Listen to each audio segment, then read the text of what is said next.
Assalamualaikum warahmatullahi wabarakatuh. Sebelumnya terima kasih kepada Prof. Anan Sutisna dan Bu Elsa Fitriana selaku dosen pengampu kami. Kami kelompok 4 ingin mempresentasikan terkait analisis akses minat dan partisipasi masyarakat terhadap pendidikan non-formal di sekitar kampus. Kita mengambil studi survei pada 50 responden. Sebelumnya perkenalkan, nama saya Revalina Dwi Agustin serta rekan-rekan saya ada Pak Riha Melanti Putri, Neng Kurnia, dan Zaskia Sabita.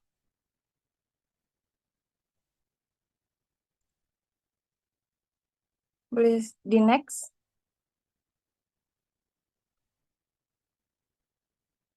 Oke, sebelumnya di sini ada latar belakang yang dimana pendidikan merupakan hak setiap warga negara yang berperan penting dalam meningkatkan kualitas sumber daya manusia di Indonesia.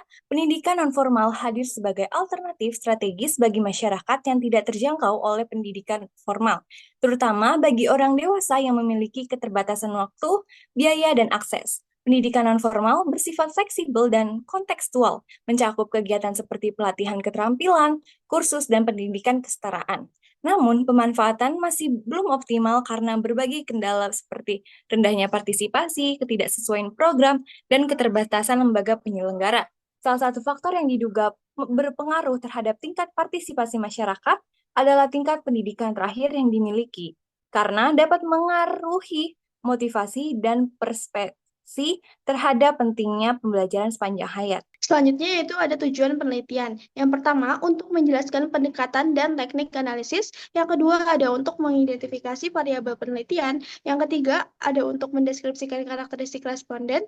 Yang keempat, ada menyajikan hasil pengolahan dan interpretasi data. Yang selanjutnya, ada memberikan masukan untuk pengembangan media pendidikan nonformal. Boleh di next?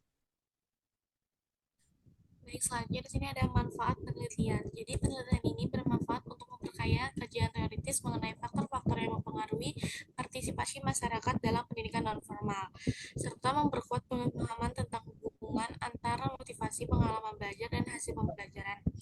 Lalu secara praktis, hasil penelitian ini dapat menjadi acuan bagi penyelenggara program, perancangan program kebijakan, dan pemangku kepentingan lainnya dalam meningkatkan kualitas layanan pendidikan nonformal agar lebih sesuai dengan kebutuhan, karakteristik, dan kondisi sosial masyarakat. Selanjutnya itu ada metode penelitian. Penelitian ini menggunakan pendekatan kuantitatif dengan desain survei.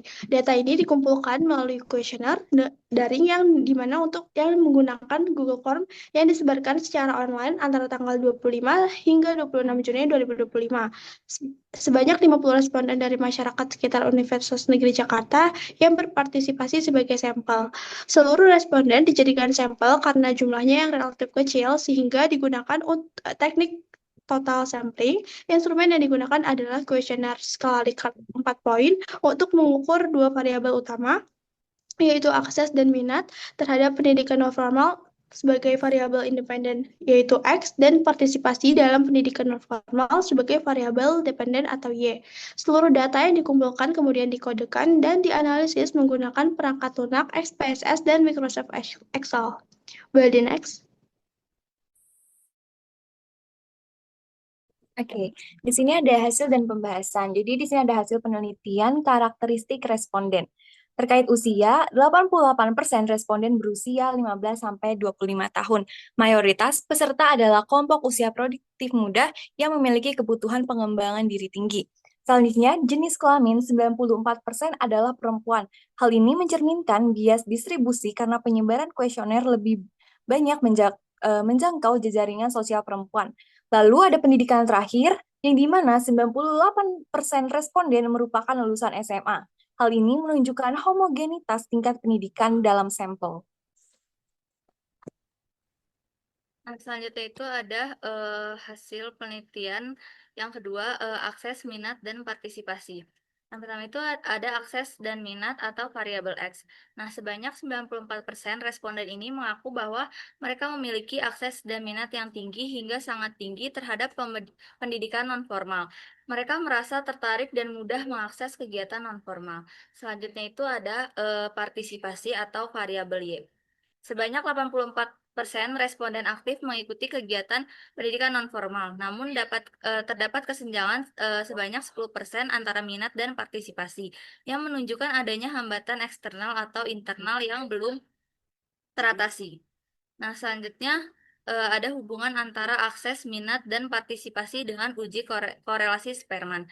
Hasil ini menunjukkan bahwa adanya hubungan positif yang sangat lemah dan tidak signifikan secara statistik antara akses dan minat terhadap pendidikan nonformal dengan partisipasi dalam kegiatan tersebut. Selanjutnya itu ada hubungan antara jenis kelamin dan partisipasi dengan uji T atau Mann-Whitney. Hasil ini menunjukkan bahwa tidak terdapat perbedaan yang signifikan antara kedua kelompok tersebut dalam hal keterlibatan mereka pada program pendidikan nonformal. Dan yang terakhir itu adalah hubungan antara pendidikan terakhir dengan partisipasi dengan uji Chi-square. Hasil analisis ini menunjukkan bahwa nilai asim atau two-sided sebesar 0,605 yang lebih besar dari 0,05. Hal ini menunjukkan bahwa tidak ditemukan adanya hubungan yang signifikan secara statistik antara variabel-variabel yang telah diuji.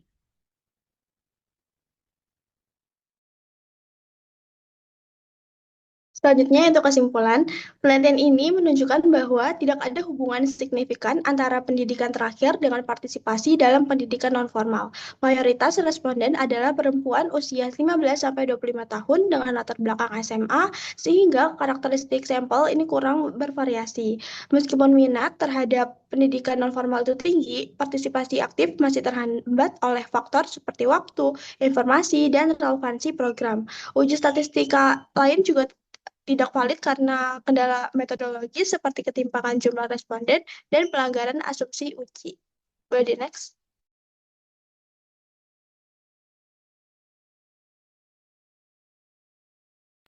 Baik, selanjutnya sini ada saran. Jadi program pendidikan nonformal itu perlu ditingkatkan melalui peningkatan kualitas pengajar, perbaikan kualitas belajar, dan menyesuaikan materi dengan kebutuhan masyarakat.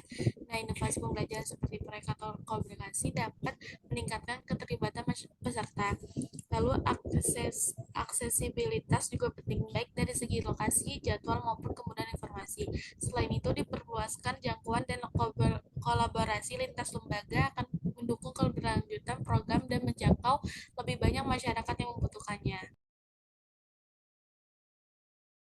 Mungkin segitu saja yang dapat kelompok kami sampaikan. Kurang lebihnya mohon maaf. Wassalamualaikum warahmatullahi wabarakatuh.